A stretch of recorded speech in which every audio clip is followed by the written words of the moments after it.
Lucky को जब पता चला कि राधिका के शरीर में जो जहर था वो जानलेवा था, तो खुद उसकी जान सूख गई थी। लकी तुरंत मेहरा परिवार को छोड़कर राधिका के पास में उससे मिलने के लिए हॉस्पिटल आ गया। राधिका की हालत बहुत खराब हो चुकी थी और उससे कुछ भी समझ नहीं आ रहा था। ऐसे में रीना ने लकी से कहा कि राधिका का इलाज ग्रीन के फूल से हो सकता था, लेकिन उसके लिए उसका आश्रम जाना बहुत जरूरी था। लकी ने इस मामले में बिना देर किए हाँ कर दी और शीना ने उनकी टिकट बुक करवा दिए। इधर डॉक्टर ने राधिका को दवा देकर उसे सुला दिया था। लकी ने भी पृथ्वीराज को बता दिया कि वो राधिका को लेकर हिमाचल में बने आश्रम में जा रहा था, लेकिन पृथ्वीराज को पहले से पता था कि राधिका के शरीर में जो जहर घुल रहा था उसका कोई इलाज नहीं था, अब कुछ भी नहीं हो सकता था। लेकिन उसके पास में लकी से बेहतर और कोई उपाय भी नहीं था। भले ही वो मन मन ये चीज मान कर बैठ चुका था कि जिस तरह से उसने अपनी बेटी को खोया था उसी तरह से वो राधिका को भी खो देने वाला था, लेकिन वो इस चीज को लकी को बताकर निराश नहीं करना चाहता था। ऐसे में जयंत और पृथ्वीराज ने लकी की बात पर हामी भरी और लकी राधिका को ले जाने की तैयारी करने लगा। अगले दिन सुबह जल्दी ही वो लोग राधिका और बाकी चारों लड़कियों को लेकर एयरपोर्ट पर आ गए। जैसे राधिका की हालत खराब थी, उसमें वो अभी उसे कुछ भी नहीं बताना चाहता था, उसके साथ क्या हुआ था और उसे कहाँ ले जाया जा रहा था। राधिका, डॉक्टर्स कह रहे हैं कि तुम्हारी हालत में सुधार आ रहा है। वो कह रहे हैं कि हमें तुम्हें कुछ खुली हवा में ले जाने की जरूरत है। पढ़ाई का स्ट्रेस और तबीयत खराब होने की वजह से उन्होंने सलाह दी है ना कि हम तुम्हें पहाड़ों में ले जाएं, इससे तुम्हारी तबीयत में जल्दी सुधार आ जाएगा। लकी ने राधिका को समझाते हुए कहा। वो उसके सामने सच नहीं बता देना चाहता था। राधिका के कान में लकी की आधी बात गई और आधी बाहर रह गई। उसका दिमाग तो काम ही नहीं कर रहा था और ना ही उसका शरीर उसका साथ दे रहा था। ऐसे में राधिका बस लकी के कंधे पर हाथ रख कर खड़ी हो गई और उसने अपना सारा भार लकी के कंधे पर डाल दिया। लकी, एक बात कहूं, मैं खुद भी तुमसे बहुत दिनों से ना यही कहने वाली थी कि मुझे पहाड़ों में गए बहुत टाइम हो गया है। बहुत दिनों से नदी नहीं देखी है। जब मैं गांव में थी तो रोज नदी देखा करती, लेकिन अब तो पता नहीं कितने दिनों से उसके पानी में अपने पैर भी नहीं डाले। चलो कोई नहीं, तबीयत सही करने के बहाने ही सही, लेकिन मुझे छुट्टी तो मिली। उफ। राधिका ने अधखुली आंखों से लकी को देखा और मुस्कुराने लगी। उसकी बात सुनकर लकी की कोरें भीगने लगी थी, लेकिन इतने में उसने अपनी नजर घुमा ली। राधिका की हालत जितनी भी नाजुक नजर आ रही थी, उसे देखकर उन चारों लड़कियों को भी डर लगने लगा। उन्होंने लकी से कह तो दिया था कि ग्रीन का फूल राधिका की जान बचा सकता था, लेकिन क्या सच में वो उसकी जान बचा सकता था? इस बात का वो भी दावा नहीं कर सकती थी। राधिका की हालत देखकर उन्हें घबराहट हो रही थी।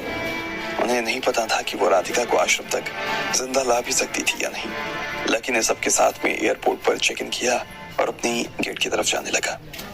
चलो, लकी ने कहा और सब लोग आगे बढ़ने लगे।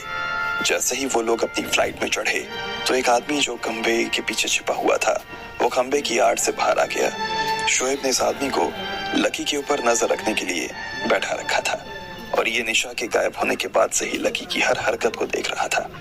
जैसे ही लकी फ्लाइट में चढ़ा तो इस आदमी ने शोएब को फोन मिला दिया।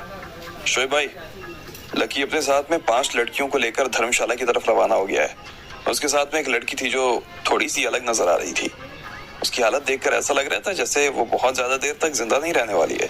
हो सकता है कि फ्लाइट की इमरजेंसी लैंडिंग करवानी पड़ जाए। और लकी कैसा है? उधर से शोएब ने पूछा। हाँ, लकी तो जब से पता चला कि उस लड़की की तबीयत खराब हो गई है तब से उसका चेहरा उतरा हुआ है और बदन बड़ा ढीला पड़ गया है। ज्यादा जान नजर आ नहीं रही है। कल रात को तो मैंने उसे हॉस्पिटल के बाहर बहुत ज्यादा रोते भी देखा। वो कल एक बार रोने से पहले ना किसी की गाड़ी में बैठकर राधिका के घर भी गया था, लेकिन वहां पर बात क्या हुई इसके बारे में मुझे कोई अंदाजा नहीं है। अच्छा, चलो ठीक है। शोएब ने इतना कहा और फोन काट दिया। वो अभी भी हिल्टन होटल के अंदर ही था। निशा को उसने वहां पर रुकाया हुआ था और नीचे सब लोगों से कह दिया था कि अगर कोई निशा की तलाश करने के लिए आए तो उन्हें जवाब में ना कहना है। निशा उसके बगल में ही लेटी हुई थी। शोएब की जो फोन पर बात हो रही थी वो निशा भी सुन रही थी। देखा, मैंने कहा था ना, लकी की जान बसती है उस लड़की में। वो उसके लिए कुछ भी कर सकता है। बस एक बार उस लड़की के प्राण निकलने दो, उसके बाद देखना लकी खुद भी ना या तो सुसाइड कर लेगा या फिर हार्ट अटैक से ही मर जाएगा।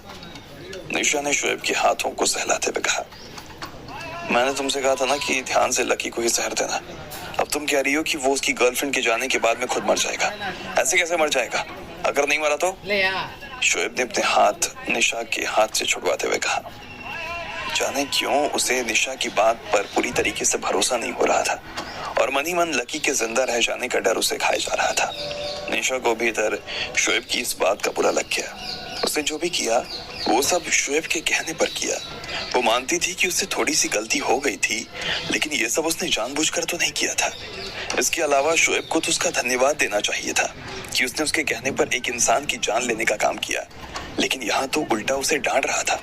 शोएब, तुम्हें इतनी चिंता करने की जरूरत नहीं है। और ये फोन पर उस आदमी क्या कह रहा था कि लकी राधिका के घर गया था। उसका यहाँ पटना में घर कैसे हो सकता है? मैं तो उसे अच्छी तरीके से जानती हूँ। वो एक छोटे से गांव से आती है। उसके परिवार में उसकी माँ के अलावा ना कोई है ही नहीं, और अभी कुछ वक्त पहले उनकी भी मौत हो गई। ऐसे में यहाँ उसका घर कैसे हो सकता है? वो तो यहाँ पढ़ने के लिए आई थी, क्योंकि उसे यहाँ पर अच्छी स्कॉलरशिप मिल रही होगी। निशा ने तुरंत अपनी तरफ से सफाई देते हुए कहा, लेकिन उसे मालूम नहीं था कि राधिका के दिल्ली से चले जाने के बाद में उसकी जिंदगी में क्या कुछ बीत गया था। सच में? तुम्हें अच्छे से पता है ना ये सब? शोएब ने पूछा। उसे अभी भी निशा की बात पर भरोसा नहीं हो रहा था। अरे शोएब, मैं सही कह रही हूँ। तुम्हें इस बारे में ज्यादा सोचने की जरूरत नहीं है। हमें अब शादी की तैयारी करनी चाहिए। तो मुझे ये बताओ कि तुम मुझे पापा से मिलवाने के लिए कब ले जा रहे हो? निशा ने बहुत ही उत्साह के साथ में कहा। इतनी क्या जल्दी है यार? वैसे ही मैंने कहा था ना कि जब तक लकी मर नहीं जाता तब तक हम शादी नहीं कर सकते हैं। शोएब ने सीधा मना करते हुए कहा। अरे राधिका के बिना समझो मर ही गया ना। वो जिंदा रहकर भी ना तो जिंदा रहेगा, लाश बन के रह जाएगा। इससे ज्यादा और कुछ नहीं। तुम्हें कह रही हूँ ना मैं, उसकी इतनी चिंता करने की जरूरत नहीं है। अगर वो सुसाइड से नहीं मरा तो दुख से मर जाएगा। निशा ने कहा और पलंग पर बैठ गई। वो शोएब के लिए अपने कपड़े तक उतारने को तैयार हो गई थी। उसने अपना टॉप खोला और कहा, शोएब, 2 दिन हो गए मैं तुम्हारे बिना यहाँ मरे जा रही हूँ। राधिका की जान जाए उससे पहले तो मुझे बचा लो ना, बचा लो। उसने कहा और शोएब के और पास आने लगी। वो उसे गले से लगाने ही वाली थी कि इतने में शोएब अपनी जगह से खड़ा हो गया। शोएब, शोएब!